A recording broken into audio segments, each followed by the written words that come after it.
असल में हमेशा दुनिया ये बताती है कि वो एक कायदे में चलती है, उसके अपने नियम कानून है जिसमें वो चलती है। क्या युद्ध के समय भी ये लागू होता है? नियम कानून तो बने हैं उसके लिए भी कि अगर युद्ध वाली हालत भी आ जाए तब भी कुछ एक चीजों के कायदे तो मानने पड़ेंगे, वरना युद्ध के दौरान हुए अपराधों को वॉर क्राइम, युद्ध अपराध माना जाएगा और इसके लिए जो इनको करेगा उसको सजा भी मिलेगी। क्या वाकई ऐसा होता है? जब यह कहा जाता है all is fair in love and war, अगर युद्ध में, प्रेम में सब कुछ जायज है तो फिर इसके लिए कायदे कानून कहां? या कायदे कानून युद्ध और प्रेम के लिए भी होते होंगे? प्रेम की बात तो छोड़ दीजिए, दुनिया इस समय उस भाषा में बात नहीं कर रही है।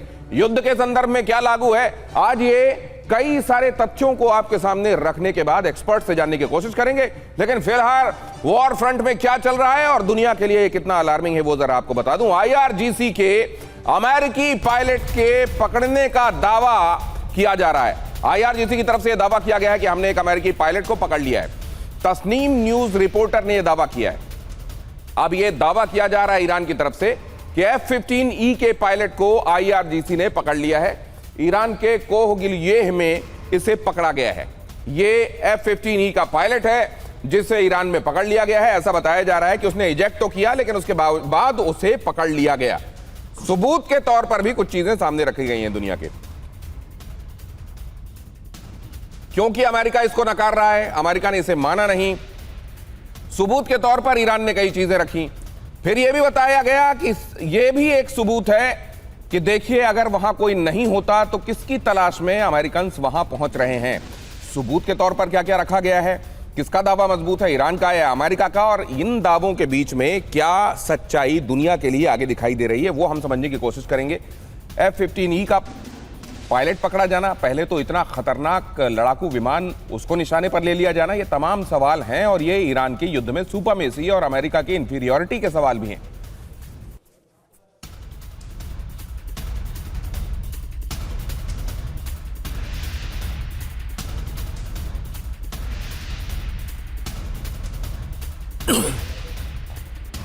और पायलट के कैप्चर से जुड़ी एक बड़ी खबर भी आपको बता दूं। ईरान सीमा पर ग्राउंड ऑपरेशन की तैयारी थी, यह कहा जा रहा है। ईरान सीमा पर एकदम नीचे उड़ रहा था हेलीकॉप्टर। हेलीकॉप्टर से उतरकर ईरान में घुसने की कोशिश की गई। अब ये हेलीकॉप्टर इतनी नीचे, इतनी कम ऊंचाई पर क्यों उड़ रहा था? क्या वो किसी तरह की टोह ले रहा था? क्या ग्राउंड ऑपरेशन से पहले ये टोह ली जा रही थी, या असल में वही विमान जिसे मार दिया गया और जिसके पायलट को कैप्चर कर दिया गया उसकी तलाश में वहां पर फिर विमान पहुंचे, वहां पर हेलीकॉप्टर पहुंचा? ये भी एक बड़ा सवाल है। पायलट का कैप्चर है या ग्राउंड ऑपरेशन की तैयारी है? कैप्चर्ड पायलट की लोकेशन की टोह लेने के लिए वहां पर बाद में अमेरिकी पहुंचे, या वहां पर ग्राउंड ऑपरेशन के पहले भांपा जा रहा है चीजों को? यह भी एक बड़ा सवाल है। ये एक बड़ी खबर है। पायलट की तलाश में जो हेलीकॉप्टर आया, पहले वो देखिए। यहां पर जो हेलीकॉप्टर आपको दिखाई दे रहा है ये बहुत लो फ्लाइंग कर रहा है। अगर आप इसको देखें सतह से बहुत करीब उड़ रहा है ये, और ये कहा जा रहा है कि ये वहां पर पायलट को तलाशने के लिए पहुंचा था। अब ईरान का दावा यह है कि हमने इसे भी मार गिराया है। ये जो हेलीकॉप्टर यहां पर आपको दिखाई दे रहा है ये F-15E के पायलट को ढूंढता हुआ वहां पर पहुंचा था। ईरान की तरफ से यह दावा है और ईरान अभी यह कह रहा है कि हमने इसको भी, इस हेलीकॉप्टर को भी मार गिराया है। ईरान का यूएस हेलीकॉप्टर गिराने का दावा, F-15E की तलाश कर रहा था हेलीकॉप्टर, उसके कैप्चर्ड पायलट को तलाश कर रहा था हेलीकॉप्टर, और हेलीकॉप्टर को भी मार गिराया गया। ये ईरान की तरफ से किया जा रहा दावा है।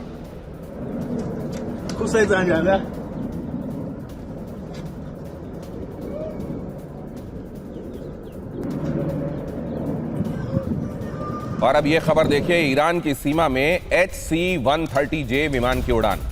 अब वो खबर दिखाई है। असल में वहां मैं आपको हेलीकॉप्टर दिखाना चाह रहा था, पहले वो गलत चल गई थी तस्वीर, अब मैं आपको ठीक तस्वीर दिखा रहा हूं। यहां पर जो आप देख रहे हैं ये 130J HC-130J विमान है जो बड़ी कम ऊंचाई पर उड़ान भर रहा है, और बेहबाहन के ऊपर ये रेस्क्यू ऑपरेशन है या टो है, क्या है, जिसके लिए ये विमान वहां पर पहुंचा है। बहुत कम ऊंचाई पर यह विमान उड़ता हुआ देखा गया है। यहां पर ये जो तस्वीरें आपको दिखाई दे रही हैं, मैंने आपको 3 तस्वीरें अभी तक महत्वपूर्ण दिखाई हैं। पहला तो ये कि F-15E वो इजेक्टेड सीट भी मैं चाहूंगा एक बार हमारे दर्शकों को दिखा दें। अब से कुछ देर पहले एक खबर आई कि F-15E को मार दिया गया और उसके पायलट को कैप्चर कर लिया गया है। पायलट ने जब इजेक्ट किया उस समय उसकी जो इजेक्शन वाली जो सीट होती है, उसकी जो पायलट जिस सीट को लेकर इजेक्ट करता है, शामिल यूएस टैंकर दुर्घटनाग्रस्त हो गया है। अमेरिकी ईंधन टैंकर दुर्घटनाग्रस्त हो गया। इजरायली चैनलों ने इसकी तस्वीरें जारी की हैं। उड़ान भरने के आधे घंटे के भीतर हुआ ये खराब। तो अमेरिका के लिए एक और सेटबैक है ये। यहां पर आप देखें, इसकी तस्वीरें भी जारी कर दी गई हैं। यहां पर यह कहा गया है कि ये यूनाइटेड स्टेट्स का टैंकर है, दुर्घटनाग्रस्त हो गया है। ईंधन टैंकर यहां पर ईंधन टैंकर दुर्घटनाग्रस्त हुआ है। इजरायली चैनलों ने इसकी तस्वीरें जारी की हैं। उड़ान भरने के कुछ ही देर बाद यह कहा जा रहा है कि यह दुर्घटनाग्रस्त हुआ है। यहां तस्वीरें आप देख रहे हैं उड़ान भरने के कुछ ही देर बाद इसकी दुर्घटना। लेकिन मैं चाहूंगा कि ये पायलट के इजेक्ट करने वाली तस्वीर, उसकी जो सीट सबूत के तौर पर ईरान ने दुनिया के सामने रखी है, वो साथ में वो जो हेलीकॉप्टर है जो बहुत लो फ्लाइंग कर रहा था वो, और HC-130J, इनकी तस्वीरें पहले आप सामने रखिए। उसके बाद हम इस टैंकर की तरफ जाएंगे। लेकिन पहले उन तस्वीरों को हम उसकी तरफ आपको ले जाएं। हमारे साथ आशीष सिंह जुड़ चुके हैं, डिफेंस जर्नलिस्ट हैं। हमारे साथ प्रोफेसर अमिताभ भी जुड़ चुके हैं। मेहमानों से जल्दी जल्दी आपका परिचय करा देता हूं। जनरल सिन्हा भी आज की शाम हमको इस चर्चा में ज्वाइन कर रहे हैं, और अचल सर भी हमारे साथ जुड़ गए हैं। एम्बेसडर अचल मल्होत्रा भी हमारे साथ इस चर्चा का हिस्सा है। लेकिन यहां पर ये जो तस्वीरें आपने शुरुआत में देखी हैं, वो सीट F-15E की जिसे बताया जा रहा है, और बताया जा रहा है कि ये देखिए, ये है पायलट की वो सीट जो इजेक्शन के समय उसके साथ आई। पायलट हमारे कब्जे में है। बाद में एक हेलीकॉप्टर भी भेजा गया, उसको भी हमने मार गिराया है। और इधर HC-130J। आशीष, इसमें आप क्या देख रहे हैं? देखिए, एक तरह से जो ये सारे वीडियोस अब आ रहे हैं पिछले 2 से 3 घंटों के अंदर में, ये काफ़ी कुछ अनफोल्ड हुआ है। क्लियरली दिखा रहा है, एक साइंस भी ज़रूर दिख रहे हैं कि क्या यूएस की तरफ से ग्राउंड इन्वेजन के समय ईरान का क्या रिस्पांस होगा, क्या ये टेस्टिंग वाटर वाली चीज़ थी, क्योंकि ऐसी काफ़ी और चीज़ें साइंस हमें दिखाई दी हैं। जिस समय पर ये क्लेम किया जा रहा था कि एक F-15 गिरा दिया गया, और साथ ही ये एक हॉक हेलीकॉप्टर जो सबसे दाईं तरफ दिखाई दे रहा है, फिर बीच में एक F-15 के गिराए जाने का दावा किया जा रहा है। वो सीट है HC जी, वो वही इजेक्शन सीट का दावा किया जा रहा है। हालांकि अभी तक इसकी पुष्टि नहीं की गई है, लेकिन रिएक्शन जिस तरह से अमेरिकी फोर्सेस का हुआ है, HC-130J, ये C-130J हर्कुलिस जो कि इंडियन एयरफोर्स के पास भी है, ट्रांसपोर्ट एयरक्राफ्ट का एक्सटेंडेड वर्जन है, जो कि CSAR यानी कि कॉम्बैट सर्च एंड रेस्क्यू के लिए इस्तेमाल किया जाता है। सेम लॉकहीड कंपनी का है। जब आप HC-130J देखें तो आप ये मान के चलिए कि रिएक्शन के तौर पर उस पायलट को या फिर किसी तरह के एयरक्राफ्ट को लोकेट करने की कोशिश की जा रही है। तो अमेरिका के रिएक्शन ने एक तरह से इनडायरेक्ट पुष्टि जरूर कर दी है कि किसी तरह का एयरक्राफ्ट जरूर गिरा है। अदरवाइज आपको HC-130J बहुत फ्रीक्वेंटली इस्तेमाल होता हुआ नहीं दिखाई देगा। इस तरह की स्थिति में, और आज के दौर में जब केवल सूचना के जो स्थापित माध्यम पहले कन्वेंशनल थे वो नहीं है, अब हर एक वो आदमी जो मोबाइल साथ में लेकर चल रहा है, वो सूचना को प्रसारित करने की, पूरी दुनिया में प्रसारित करने की क्षमता रखता है। ऐसे में आप कितनी देर तक इस तरह के तथ्यों को छुपाएंगे? जनरल सिन्हा, ये कितना बड़ा सेटबैक है अमेरिका के लिए? देखिए दिनेश जी, मेरा ये मानना है ये बहुत बड़ा सेटबैक है, और सेटबैक आफ्टर सेटबैक है। यदि अभी थोड़े दिन पहले आपने सुना ही था और देखा गया है E-3 AWACS को मार गिराना, और वो भी सऊदी अरेबिया के सुल्तान एयरबेस पे, वहाँ पर उनके पूरे डोम दिखाई दिए। इसके बाद आज आप दिखा रहे हैं, आज सवेरे एक और आई थी कि F-35, मेरे ख्याल से वो एक मिस इन्फॉर्मेशन होगा, मगर F-15E का गिरना, और उसकी एविडेंसेस हैं। यदि आप इजेक्शन सीट को देखते हैं तो, और उन्होंने कहा है कि पायलट को पकड़ लिया है, और उसके अलावा आप कह रहे हैं HC-130J, हम लोग भी हमारा देश भी इसको यूज़ करता है फॉर रेस्क्यू ऑपरेशन। उसके अलावा आपने बहुत बड़ी बात की, एक हेलीकॉप्टर जो जनरली रेस्क्यू आप हेलीकॉप्टर से करने की ट्राई करते हैं। देखिए, डोनाल्ड ट्रंप का तो ये कहना था, आपने सुना ही होगा, जब 6:30 बजे सवेरे वो कह रहे थे कि हमने पूरी एयर सुप्रीमेसी ले ली है, उनके एयरफोर्स को पूरा तबाह कर दिया है। तो उनके अंदर में एक ऐसी आ गई ये धारणा कि हम कुछ भी एयर ऑपरेशंस कर सकते हैं, किसी भी हाइट पे कर सकते हैं, उनके पास कुछ नहीं है।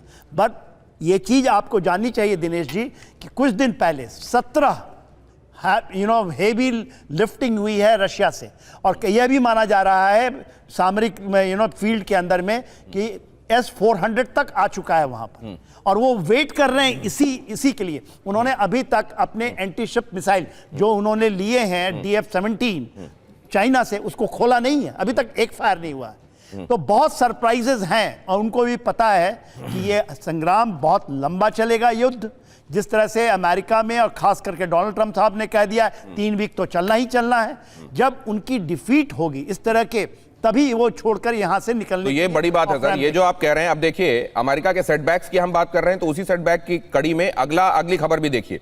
जंग में शामिल, जिसके बारे में आपको बता चुका हूं, लेकिन दोबारा देखिए आप, यूएस टैंकर दुर्घटनाग्रस्त हुआ है, अमेरिकी ईंधन टैंकर दुर्घटनाग्रस्त हुआ है। इजरायली चैनलों ने इसकी तस्वीर भी जारी कर दी है। उड़ान भरने के आधे घंटे के भीतर हुआ खराब। सवाल यह है कि इजराइल इसको जारी क्यों कर रहा है? ये ईरान इसके बारे में बताए, क्योंकि जनरली अपने एट्रिशंस को छिपाने की कोशिश की जाती है। अगर अमेरिका का कोई नुकसान हुआ है और इजराइल उसके बारे में बता रहा है, क्योंकि जनरली आप अपने एट्रिशन को, अपने नुकसान को छिपाते हैं, दुश्मन को, वर्ल्ड एट लार्ज को पता नहीं चलने देते हैं। और यहां पर आप देख रहे हैं कि इजराइल बता रहा है कि देखो अमेरिकी टैंकर यहां पर दुर्घटनाग्रस्त हुआ है। प्रोफेसर अमिताभ, ये क्या मामला है? देखिए, इजराइल में अभी भी फ्रीडम ऑफ स्पीच है, वहां पर प्रेस फ्री है, और सोशल मीडिया बहुत एक्टिव होता है, तो उनको दिखाने में परहेज नहीं होता है। ईरान में इंटरनेट नहीं है, सोशल मीडिया रेस्ट्रिक्टेड है, इसलिए वहां जो भी हुआ हो वो हम देख नहीं पा रहे हैं। और ऐसा पहले भी हुआ है, कुवैत में हुआ था, हमने देखा है। लेकिन प्रोफेसर अमिताभ, वहां तो कहा जा रहा है कि खुद इजराइल के भीतर गैग ऑर्डर्स हैं। ये कहा जा रहा है कि आप कई चीजें हैं जिसको नहीं दिखा सकते हैं, और सवाल यह है कि ये इंफॉर्मेशन तो अमेरिका के मुतालिक ज्यादा कंसर्निंग थी, इजराइल इसके बारे में बता रहा है। तो क्या मतलब यहां पर कुछ अंदर ही अंदर कुछ फॉल्ट लाइंस भी दिखाई दे रही हैं क्या?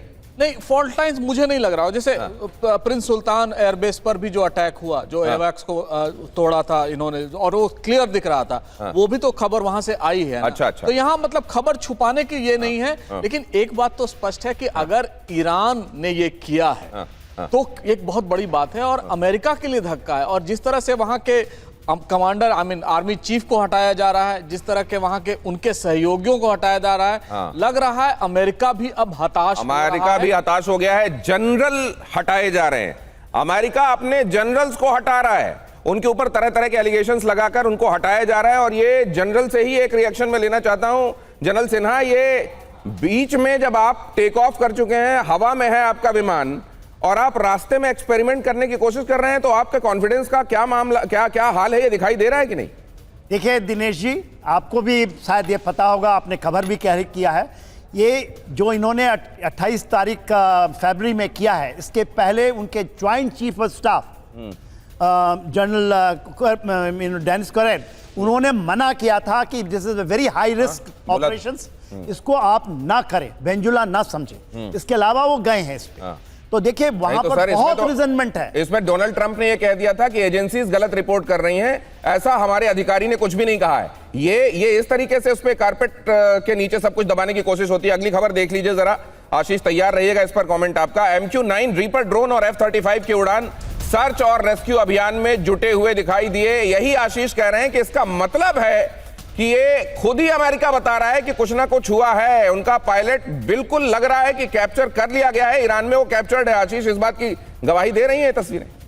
देखिए, पायलट अभी तक जब तक ईरान सामने ला के नहीं रखे तब तक मैं उसे कॉन्फर्मेशन नहीं मारूंगा। और यहां पर यह जरूरी है कि जो यूएस का रिएक्शन दिखाई दे रहा है एसेट डिप्लॉयमेंट का, ये जो तस्वीर हम दिखा रहे हैं, in fact let's go for full frame if you can, क्योंकि जनरली ना हमें MQ-9 रीपर की इतनी क्लोजअप तस्वीरें देखने नहीं मिलती हैं। ये बेहतरीन सबसे बेस्ट ड्रोन्स में से एक है। और MQ-9 रीपर F-35 के साथ में, HH-60 पेव हॉक हेलीकॉप्टर्स के साथ में, F-35 का डिप्लॉय होना, HC-130J का डिप्लॉय होना, इस तरह के सारे एसेट्स एक साथ में एक एरिया में डिप्लॉय होने का मतलब साफ है कि अमेरिका भी जरूर कुछ ढूंढ रहा है। क्या पायलट कैप्चर किया गया है या नहीं, ये जब तक पायलट की तस्वीर या फिर उसकी कॉन्फर्मेशन ऑफिशियली नहीं आती तब तक हमने ये इस बात की पुष्टि नहीं कर सकते। लेकिन एयरक्राफ्ट जरूर गिरा है।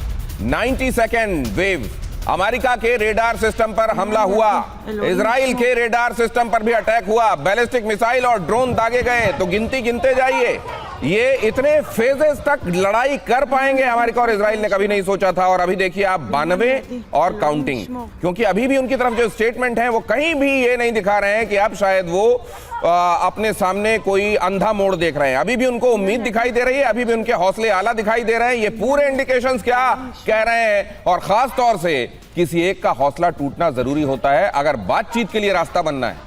और अगर हौसले नहीं टूट रहे हैं तो क्या ये जंग जो पूरी दुनिया को नुकसान पहुंचा रही है ये बहुत लंबी चलेगी और दुनिया बहुत लंबा भुगतने के लिए तैयार रहे क्या? अचल मल्होत्रा सर। बिल्कुल दिनेश, नमस्कार। अभी तक के जो हालात हैं, खास तौर से जो प्रेसिडेंट ट्रंप की लेट नाइट या अर्ली मॉर्निंग हमारे यहाँ जो उन्होंने एड्रेस टू द नेशन किया है, उससे तो यही लग रहा है कि अभी ये जंग आने वाले दिनों में खत्म होने वाली नहीं है। मैं पहले भी बार बार अलग अलग फोरम पे ये कह चुका हूँ कि अमेरिका इस जंग से अगर विड्रॉ कर भी लेते हैं तो इजराइल पीछे नहीं हटने वाला है, तो जंग तो नहीं खत्म होने वाली। आप ये मान के चलिए कि अमेरिका का withdrawal doesn't automatically will mean end of the war. Israel ने ठान रखी है कि एक उनकी जिंदगी में पहली बार ऐसी अपॉर्चुनिटी आई है जिसे वो छोड़ना नहीं चाहते, और उनका एंड ऑब्जेक्टिव है ईरान को पूरी तरह से तबाह करना। तो वो तो तब तक पीछे नहीं हटने वाले जब तक ईरान को वो इरिवर्सिबल जिसे बोलते हैं लॉसेस नहीं हो जाते। अमेरिका की अपनी कंपल्शंस है, इजराइल की कोई कंपल्शन नहीं है। इजराइल लड़ रहा है, जब से बना है वो लड़ ही रहा है, जब से उसका इतिहास ही उसने लड़ा, उसके लोगों को आदत पड़ चुकी है। अमेरिका में डोनाल्ड ट्रंप की बहुत सारी कंपल्शंस, उनकी एडमिनिस्ट्रेशन है वो सेम पेज पे नहीं है प्रेसिडेंट के साथ। हर किसी का अलग अलग सोचना है। इनकी स्टेटमेंट्स समय समय पे बदलती रही हैं, एक दूसरे को कॉन्ट्रडिक्ट करती रही। ये बड़ी हैरानी की बात है कि जहां ट्रंप के लिए वो है मिड टर्म इलेक्शंस उसके सर पे हैं। अमेरिकन जो पॉपुलेशन पब्लिक है उसकी जो नाराजगी है वो उसके सामने खड़ी है। तो ये मान के चलिए अमेरिका की कंपल्शंस है वो किसी स्टेट पे विक्ट्री अनाउंस करके विड्रॉ कर लेगा। इजराइल इस वॉर को कंटिन्यू करेगा। इजराइल इस वॉर को कंटिन्यू करेगा एज लॉन्ग एज ईरान चाहता है, और अमेरिका किसी एक जगह पर अपनी प्रतिष्ठा का बस्ता समेटकर वहां से भागेगा, ये हमारे एक्सपर्ट्स कह रहे हैं। अगले देखिए अगली खबर, IRGC ने अमेरिकी बेस पर तबाही की तस्वीरें जारी की। IRGC का हौसला इससे अंदाजा लगाइए। देखिए माइक्रो लेवल पर आप ये तस्वीरें तो मैं आपके सामने रखूंगा ही, कितना नुकसान हुआ है और अमेरिकी प्रतिष्ठा को कितना बड़ा आघात है वो भी आप इसमें देखेंगे। लेकिन ये भी देखिए आप कि कितने बुलंद हौसले हैं ईरान के, और अमेरिका किसी तरह अपनी इज्जत यहां पर बचा रहा है। हमले से पहले और हमले के बाद की तस्वीरें यहां पर जारी की गई हैं। IRGC की तरफ से ये जो तस्वीरें हैं, क्या इनको अमेरिका प्रोपेगेंडा कहेगा या वो भी ये मानेगा कि हाँ ये सैटेलाइट तस्वीरें हैं और इनमें सच्चाई दिखाई दे रही है? बहरीन, कुवैत, UAE और यहां पर मौजूद जो US बेसेस हैं उनमें तबाही दिखाई दे रही है। अमेरिकी नुकसान की तस्वीरें सामने रखी गई हैं IRGC की तरफ से। मिडिल ईस्ट में अमेरिकी बेस को भारी नुकसान पहुंचाया गया है। ईरान ने नुकसान की तस्वीरें जारी की हैं, इनमें अल दफरा एयर बेस शामिल है, औद्योगिक क्षेत्र इजराइल में जो बीरशेबा में है वो शामिल है, अमेरिकी प्रोडक्शन लाइन इसमें शामिल है, शेख ईसा एयर बेस बहरीन का शामिल है, अमेरिकी कार्बन यूनिट UAE में जो मौजूद है वो शामिल है, रेडार सिस्टम जो अल दफरा में मौजूद था वो शामिल है। ये रिफ्यूट नहीं किया गया है कि ये तो प्रोपेगेंडा तस्वीरें हैं जो IRGC जारी कर रहा है, इसका कोई खंडन नहीं आया, इसको किसी ने रिफ्यूट नहीं किया। मतलब एक तरीके से माना जा रहा है कि हाँ ये नुकसान तो हुआ है। प्रोफेसर अमिताभ, ये उसके बाद दावा करना है कि we have attend most of our objectives. Professor Amitabh, देखिए टोटल मिडिल ईस्ट में 19 साइट हैं अमेरिकन बेसेस मान लीजिए, इनमें 8 जो हैं वो परमानेंट इंस्टॉलेशंस हैं। इनमें से 13 को परमानेंटली अनइनहैबिटेबल कर दिया है ईरान ने। तो आप समझ सकते हैं कितने बचे, सिर्फ 5 इफेक्टिव, बाकी फ्लोटिंग है या जो उनके फ्लोटिला जितने आए हैं। इसका यह भी दिखाता है कि कितना इफेक्टिव, और जैसे जैसे वॉर आगे बढ़ रहा है वो तीव्र होता जा रहा है, प्रेसिजन उसका बढ़ता जा रहा है। और जिस तरह से ये आगे बढ़ रहा है, अमेरिकन फोर्सेस और उनके आर्मी चीफ को हटाना मुझे लग रहा है लाजमी ही था, क्योंकि वो दुनिया को दिखाना भी चाहते थे कि मुझे याद आ रहा है 28 तारीख को जब ये हमला हुआ उसके फौरन बाद रजा पहलवी सामने आकर ये कहने लगे थे कि अब तो यहाँ पर लोगों को आज़ादी के लिए तैयार रहना चाहिए और अब यहाँ पर चीज़ें बदलने वाली हैं। अमेरिका, इजराइल सब जगह उतना ही उत्साह दिखाई दे रहा था। प्रोफेसर अमिताभ, जो आप कह रहे हैं, अचल सर से एक कमेंट मैं लेना चाहता हूँ। सर, ये मुझे तो लगता है कि अब बातचीत के लिए ज़्यादा बेताबी अमेरिकन कैंप में होगी। डेफिनेटली दिनेश, देखिए जितनी भी उनकी कैलकुलेशंस रही थी 28 फरवरी को अटैक करने से पहले, वो एक के बाद एक जो है वो खत्म होती चली जा रही है, मिस कैलकुलेशन साबित हो रही है। उन्होंने सोचा था एक बड़ी स्ट्राइक होगी, टॉप लीडरशिप एलिमिनेट हो जाएगी, और कुछ हफ्ते कुछ महीने पहले वहां की पॉपुलेशन एंटी गवर्नमेंट प्रोटेस्ट कर रही थी, घरों से वापस बाहर निकल के आएगी। और आपने सुना प्रेसिडेंट ट्रम्प वगैरह, इन्होंने सबसे कहा कि अब समय आ गया, आप उठिए और बदल दीजिए अपना निजाम, हम आपके साथ हैं, तुम आगे बढ़ो, हम तुम्हारे साथ हैं। नारा याद है आपको? अक्सर लगा करता था हमारी यूनिवर्सिटी में। बिल्कुल। तो मरवाने वाले को आगे करो और हम पीछे तुम्हारे साथ हैं। लेकिन वैसा कुछ हुआ नहीं। ऑन द कॉन्ट्रेरी, एक सॉलिडेरिटी बढ़ी देश में, देशभक्ति जागी, पेट्रियोटिज्म स्ट्रांग हुआ, तो वो कैलकुलेशन गलत होगी। उसके बाद जितने भी उनके स्टेटेड ऑब्जेक्टिव्स थे, वन आफ्टर द अदर, वो सिर्फ आप क्लेम कर सकते हैं, लेकिन क्लेम्स और ग्राउंड रियलिटीज के बीच में बहुत बड़ा गैप है। बट ये एग्जिट रूट के लिए बहुत इंपॉर्टेंट है ये सब कहना कि हम जीत के निकले वहां से, वरना डोनाल्ड ट्रंप फिर उस इतिहास की उस श्रृंखला में आ जाएंगे जिन्होंने अमेरिका की लड़ाइयां लड़ी और बाद में हार के निकले, वहां से भागे। तो वो चाहते नहीं है। तो इस तरह सारी कैलकुलेशन कहते हैं कि जीतने वाले के साथ दुनिया रहती है, हारने वाले का साथ कोई नहीं देता। डोनाल्ड ट्रंप का जो हाल है आज, क्या ये भी हम आने वाले दिनों में देख सकते हैं कि पीट हेगसेथ किसी तरह पल्ला छुड़ाने की कोशिश करें? क्या मार्को रूबियो भी उनसे दूरी बनाने की कोशिश करने लगेंगे? क्या वो अपने घर में इतने तनहा हो सकते हैं? बेंजामिन नेतन्याहू क्या करेंगे? होर्मुज को लेकर डोनाल्ड ट्रंप का नया पोस्ट, उन्होंने क्या लिखा? थोड़ा और समय मिलने पर होर्मुज को खुलवा सकते हैं। कभी कहते हैं होर्मुज मेरी जिम्मेदारी नहीं है, होर्मुज अपना अपना देख लो भाई, मेरे पास तो बहुत तेल है। कभी कहते हैं होर्मुज कुछ और टाइम मिला तो खुलवा सकते हैं। मुझे लगता है कि ये किस तरीके से, ट्रंप हमेशा से अस्थिर दिमाग के लगते रहे हैं इस सेकंड टर्म में, लेकिन इस समय ईरान ने उनके दिमाग की अस्थिरता और बढ़ा दी है।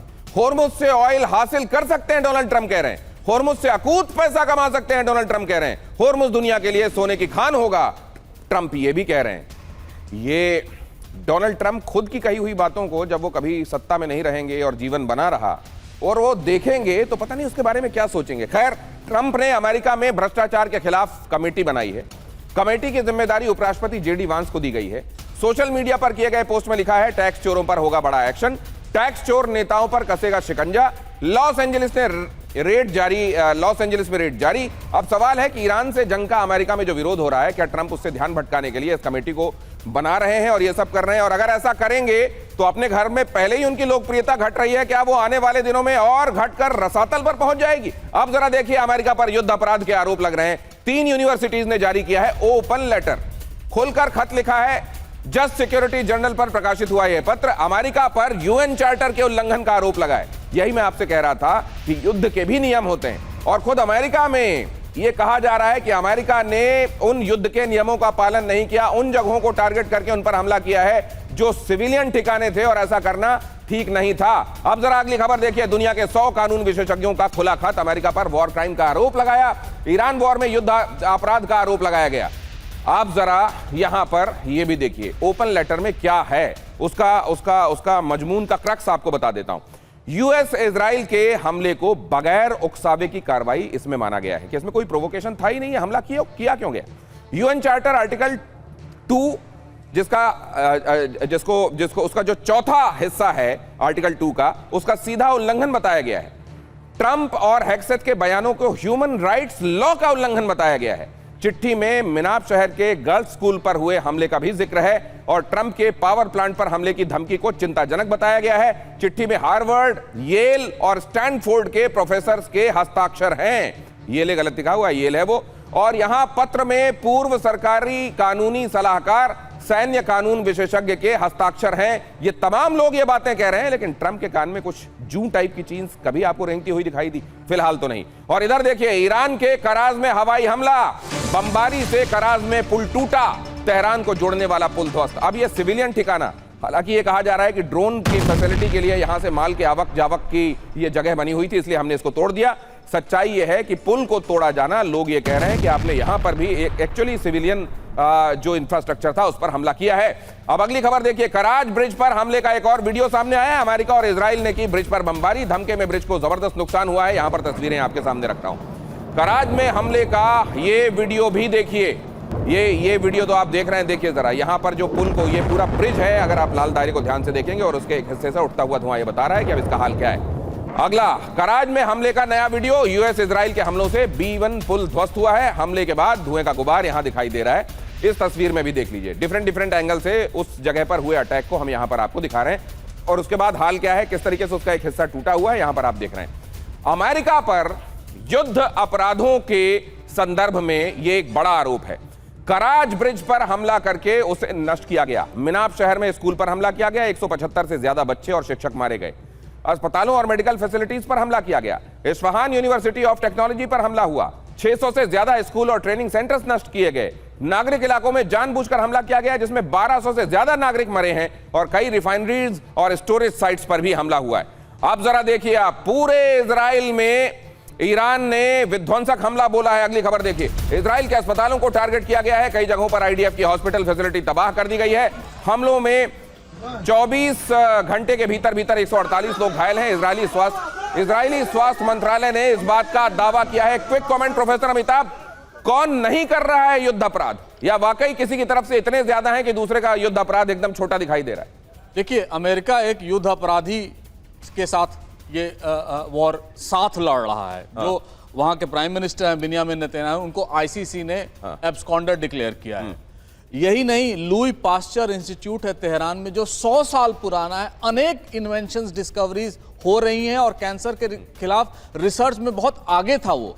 दुनिया में 20वां सबसे बड़ा ईरान एक जगह है जहां से सबसे ज्यादा रिसर्च पब्लिकेशंस होते हैं, आउटसाइड वेस्ट और इंडिया और चाइना। तो आप समझ सकते हैं इनका सिविलाइजेशनल दुश्मन इजराइल बना हुआ है, ईरान इस समय बना हुआ है, और इनको कुछ नहीं दिख रहा। कराज जो आप दिखा रहे हैं ना, वो बेसिकली आप ये मान लें दिल्ली और नोएडा के बीच जो अगर एक यमुना पुल हो, अगर उसको तोड़ दिया जाए तो क्या हाल होगा, वही कराज का हाल है कि पूरे घूम के लोगों को आना। सर, वक्त इजाजत नहीं दे रहा है, वरना मैं अपने दर्शकों को यह भी बताने वाला था कि युद्ध अपराध की संज्ञा में क्या क्या आता है, क्या क्या चीजें ऐसी हैं, और क्या नियम कानून बनाए गए हैं, ये मैं अपने दर्शकों को बताना चाहता था, लेकिन अभी एक खबर आ रही है, इसलिए आपको यह बता सकता हूं मैं। अब जरा देखिए, युद्ध अपराधों के संदर्भ में क्या क्या डिफाइन किया गया है कि ये युद्ध भी अगर होगा तो हमला सिर्फ सैन्य ठिकानों और लड़ाकों पर होना चाहिए। नागरिकों पर हमला या संपत्तियों पर हमला अवैध माना जाएगा। नागरिकों को बंधक बनाना या यातना देना अवैध होगा। युद्धबंदियों को मारना या अमानवीय व्यवहार करना ये कानूनन जुर्म होगा। और अस्पतालों, धार्मिक स्थलों, ऐतिहासिक स्मारकों पर, आप जानते हैं ईरान में कई ऐतिहासिक स्थलों को नष्ट कर दिया गया। जहरीली या रासायनिक गैसों का, जहरीले रासायनिक हथियारों का, इनका इस्तेमाल भी गैर कानूनी माना गया है। युद्ध अपराधों में ये संज्ञेय अपराध माने गए हैं।